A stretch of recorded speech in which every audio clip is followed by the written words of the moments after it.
out and stand on the mountain before the Lord, for the Lord is about to pass by.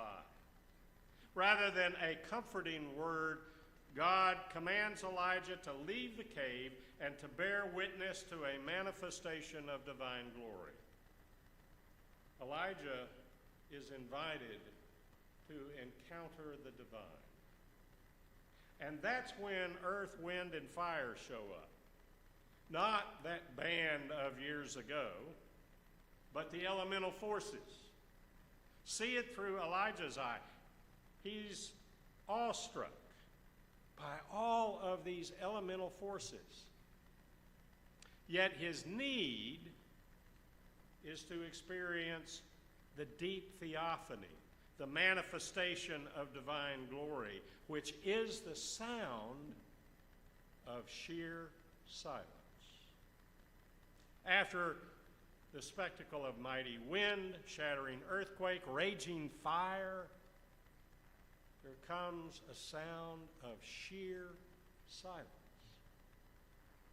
The still small murmur catches Elijah off guard. At cave's entrance, Elijah wraps his face in his mantle to protect himself, not from the wind or the quake or the fire, but from the stark presence of the Almighty God revealed in sheer silence. Intriguing. If nothing else, Elijah's encounter with God is intriguing. Now, continue to focus on Elijah, but move in closer. Step into Elijah's shoes and wrap yourself in his mantle. You can hear Elijah thinking, wait just a minute. I can handle God's presence in the fireworks of nature. I expect God to show up in a spectacle. Silence? What do you do with that? They don't teach anything about sheer silence in prophet school. We understand why the lack of spectacle is befuddling. After all, Elijah has just performed a miracle by stretching out 3 times on a dead child to raise him back to life. And after that, he battles it out with 450 prophets of Baal, calling down God's presence in a fire that burns up the entire altar that he's built, cut up bull, water around it, everything. And then he slays all the prophets of Baal. Now that is a spectacle. But the sound of sheer silence, that's totally different. And Elijah is struck by the reality of it. Reality with a capital R. Wrapped in Elijah's mantle at the mouth of Mount Horeb's cave, experience that awe of Elijah at God's presence. The place is silence. God's first language, according to the great mystics, not only of the Christian tradition, but of other religions, is that God's first language is silence. To wait, as Elijah did on Mount Horeb, requires that we be attentive. To wait with attention means ignoring all of the noisy distractions and the clanging spectacles of our day.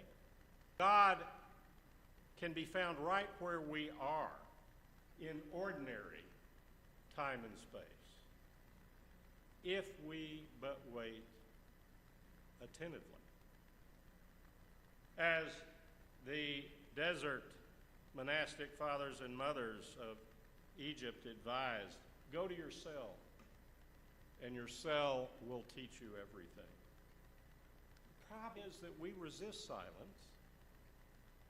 True silence is frightening because it strips away all of our defenses and leaves us vulnerable. When still and silent, all of our inner noise begins to increase and amplify.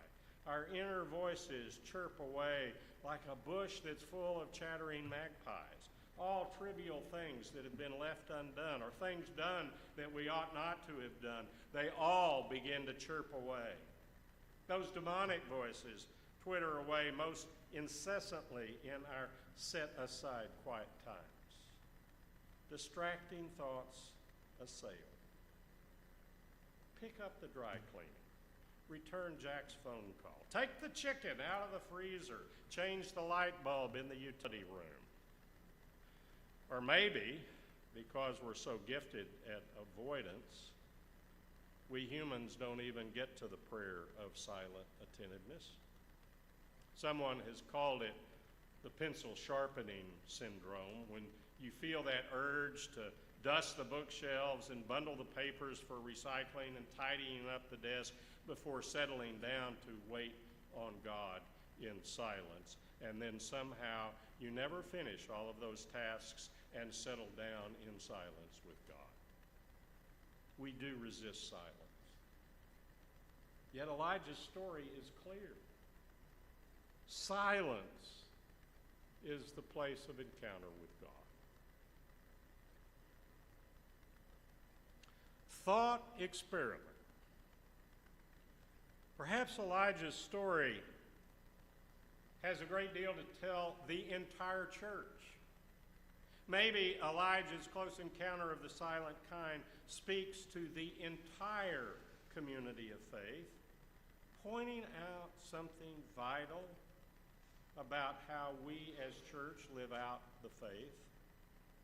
Usually Elijah is viewed as a model for individual spiritual practice.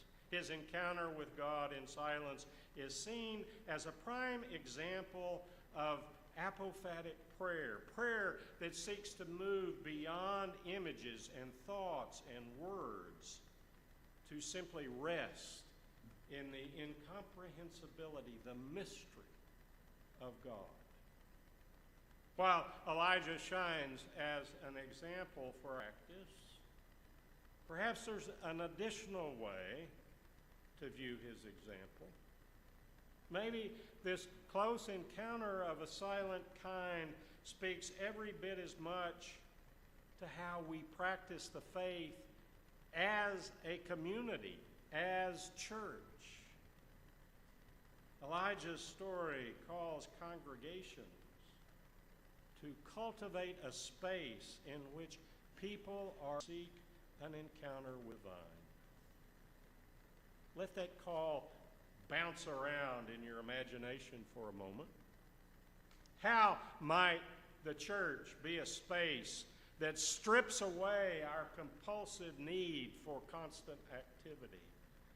So often we focus exclusively on events or programs, their development and their maintenance. Our energy aims at activity rather than a deep encounter characterized by wonder and vulnerability.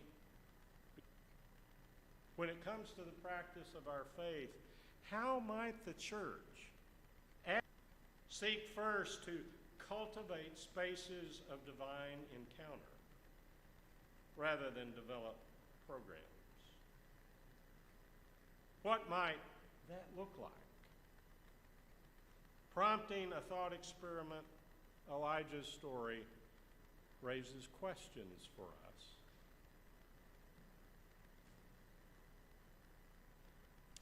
Historical fact. For at least the last 100 years, church life in North America has relied on well-developed programs and managed events. Events that seek to compete with all the myriad other events in everybody's life. Let's be clear, programs aren't bad, events aren't bad, they're quite necessary. Yet that question won't go away.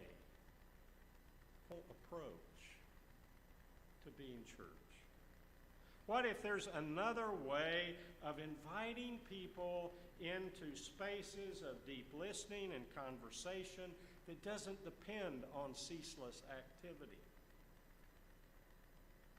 An answer emerges through pondering the story of the silent kind After one spectacular event after another, Elijah must have resonated with that earth, wind, and fire extravaganza. And yet, he discovers nature's spectacle, a silent kind that draws its stark simplicity. That encounter with sheer silence, however disconcerting, grounds him in all of his future ministerial activity. When he rests in the really real, capital R, and lets go of the need for statistics and that's when he lives into his vocation. Taking that as a model for doing church is a shift of the most radical sort from the century-long programmatic activity model of doing church.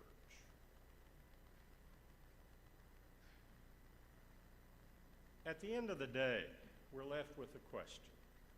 In a world that is driven by frenetic busyness, constant events, handheld calendars, text reminders, and data that threatens to simply overwhelm us all, how might the church live into a call in the close encounter of the silent kind?